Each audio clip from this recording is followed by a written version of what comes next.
Kodi mukudziwa kuna kuti mutha kukhala ndi syphilis koma osaonesa chizindikiro chinechi chonse? Ndi zotheka atu kukhala ndi syphilis koma osamazimva kudwala. Kodi syphilis imayamba ndi chani? Kodi imafala bwanji? Kodi ilipo ya mitundu ingati? Kodi ngati munthu tikuganizira kuti ali ndi syphilis timapanga ma investigations anji kapena kuti ku lab timafufuza chani kuti tivomereze kuti munthu ali ndi syphilis?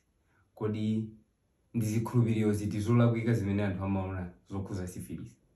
Kodi syphilis tingayipewe bwanji? Zimenezi ndi zinthu zimene titakhala tili kukambirana mu nthawi yochepa iyi imene ndikufuna ndikubereni. Dzina langa ndi Dr. Jamil Sharif Chikakuda kuchoka ku Doctor at Your Fingertip. Khalani pompo. Syphilis imayamba ndi kachirombo ka mtundu wa bacteria kotchedwa Treponema pallidum. Tikumbukire kunena kuti tikamakamba za matenda amayambisidwa ndi tizilombo tosiyanasiyana, ndipo ina mwa mitundu ya tizilombo timene timayambisa matenda tili ndi bacteria, tili ndi virus, tili ndi fungus, komanso tili ndi protozoa. Zimenezo zizatithandizira ma videos ena amene tikhalenso tikukamba za matenda ena chifukwa tikhala kuti tili ndi picture yokuti matenda amayamba bwanji. Lero tikukamba za syphilis. Ndiri kunena kuti syphilis yo ikamba ndi mtundu wa bacteria. Ubwino wa bacteria ndionena kuti amamva mankhwala kusiyana ndi virus.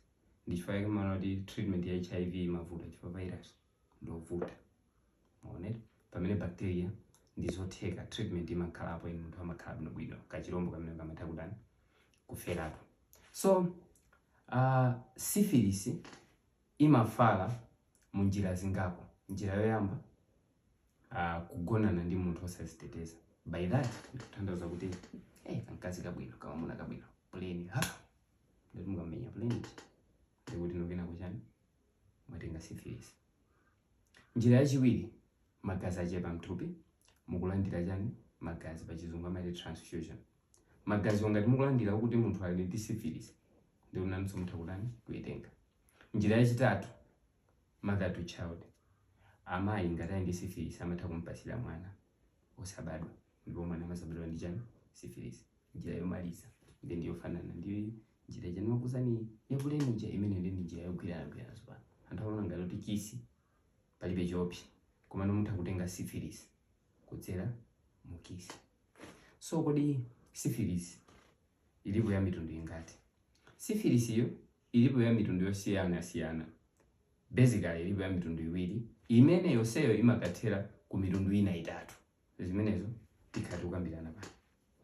Syphilis ya mtundu woyamba ndi timanena kuti acquired syphilis. Chizungu cha acquired ndi kuti waichitenga, syphilis yotengera. So imeneyo timene tuthandoza nchonena kuti plane mamenya plane kaya transfusion yachitika there mutenga syphilis. Imene tikuti nochani acquired syphilis. Yachiwiri ndi congenital syphilis. Congenital kuthandoza kuti amayi ampasira mwana kapena kuti yobadwa nayo. Ndoti mwana mayi kana ndi syphilis yaenda mpaka yakamfikira mwana uja mmagazi.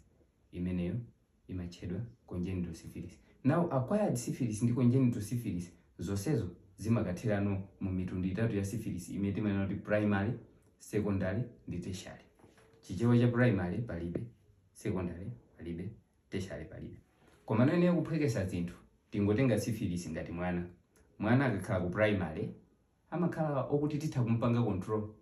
So matamuzeyo sampange izi mwana uja amakhala ndi mantha chifukwa amatha kumkwapula ndi zina, then you can control. Ndi kuti mele primary. Secondary amayamba kumakula mtima pang'ono chifukwa amakhala yamba kutha ndewu chancha. So imene secondary syphilis. Then tertiary munthu uchapita ku college kumene kunde sagwirika ngati kuli kulowerera amakhala walowerera. Ndi syphilis yo titenge choncho kuti kaya yobadwa nayo kaya yoti waitenga wekha yonseyo ikathera ku primary, secondary kapena tertiary. Ndati ndipiteno ku primary.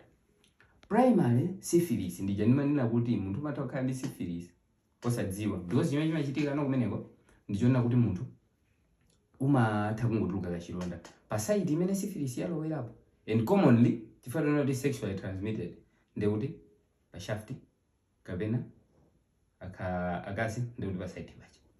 Lero ngati patuluka kachilonda iweyo umatha kuona kachilonda mwina pita ku skin akungopasa kachilonda uje mankhwala opaka olo nkhani nayo sekesano ndi imeneyo kamatha kubwera kachilonda kacha without treatment kama zasowa ndio mata basi na kutuluka kachilonda, you do nothing about it. So that's why I was saying mtu matoka ndi syphilis osadziwa. So infection watenga lero it means kuti zizindikiro ziziyamba koma waitenga lero padusa 2 to 4 weeks uzatuluka kachilonda imeneyo the primary syphilis.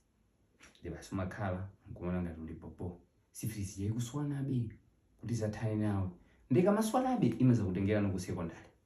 Ndi ku secondary kumeneko apano ndikamunthu kaja kuti of course ikakupangidwa control be komabe inake apalo ndi kumeneko ndio matha kuzatuluka no generalized skin rash umatuluka zilonda thupi lonse ndingatuluka zilonda so mathamangira ku skin kuja basi akapasa ma steroids akupasa mankhwala opaka basi uzikapaka ma steroids yozikaona ngati nkhani yatha ndio zitana tuluka zilonda nkhani yatha like that.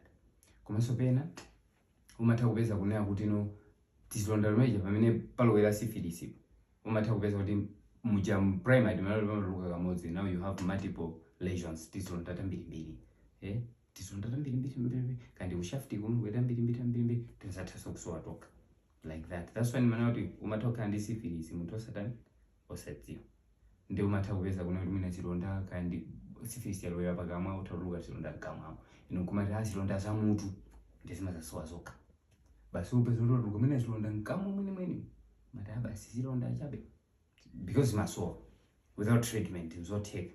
So yeah ndeno primary simunaipange treat, secondary simunaipange treat ndio mapita no kuteshale pene pano ndi mwana kuti walowerera sangagwirike syphilis imene ndio mayamba no kupanga attack ma systems. So tikamana thupira munthu ma systems timati cardiovascular system ndi nkhani ya mtima ndetha panga attack mtima then ikapanga attack mtima ndi kuti yamba kukhani mavuto a mtima uzilandira mankhwala amavuto a mtima usadziwa kuti ndi chani ndi syphilis. Ndiyeno imathaso kupanga attack chani ino central nervous system imene ndi brain ubongo ndi spinal cord yosinto zoti nchichonja ndikene kake.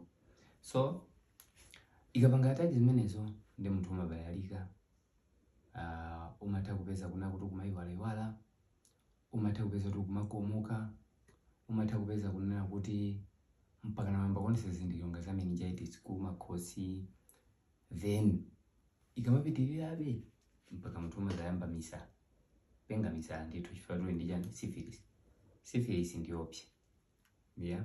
So itha kupanga ataki maso munthu usamaona popo itha kupanga ataki respiratory system zifuwa ndi zina zotero ipanga ataki ma joints ndi zina yanjani munthu kuyamba kumva kupweteka ma joints iwe ndo makhala pepo kulandira mankhwala osamadziwa kuti ndi chani ndi syphilis.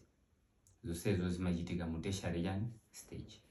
So okay munthu uyu tikumumva kuti okay akona anatuluka kachilonda kana ngoso okay munthu uyu akona anatuluka skin rash munthu uyu akona kuti ambabalika munthu uyu akoneka ngati kuti wasiya kona munthu uyu akoneka kuna kuti zakuza kuti tikunganiza kuti ndi syphilis timatenga magazi ndi timakapanga test magazi ake sudamafunika mbiri komano timatenga musepa osati yapachala amfunika musemba ndi timatumiza ku lab kumene timakapanga timati VDR kuyeza kuti tidziwe ngati munthu ali ndi chani syphilis kumene kucheka tuluka positive ndi kuti munthu amayamba kulandira chani mankhwala ajani a syphilis.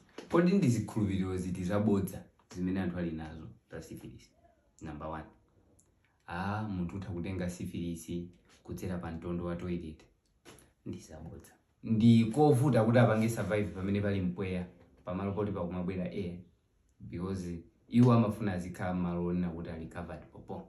So pa mtondo pachi ngati munthu anabwera nkuzopeza kuti iwe wazakhala pamalo watenga nthawi mpweya wadutsapo so you find kuti sungatenge chani ma infections. Number 2 anthu amene ali ndi syphilis ali ndi HIV ndi zabodza. Si anthu onse amene ali ndi syphilis amene ali ndi HIV komano kukhala ndi syphilis kukukwika pa chiopsezo chekuti ukhale ndi HIV koma si onse chifukwa chona kuti kuna these are sexually transmitted infections matenda opatsira pogonana. HIV mapasiyana so pogonana tonga timapasiyana matenda pogonana mutotenga zinthu zambiri koma sikuti nthawi zonse mutenga zambiri at once mtu akandi syphilis yoka kupewa tsopano kwa syphilis kodi tingaipewe bwanji.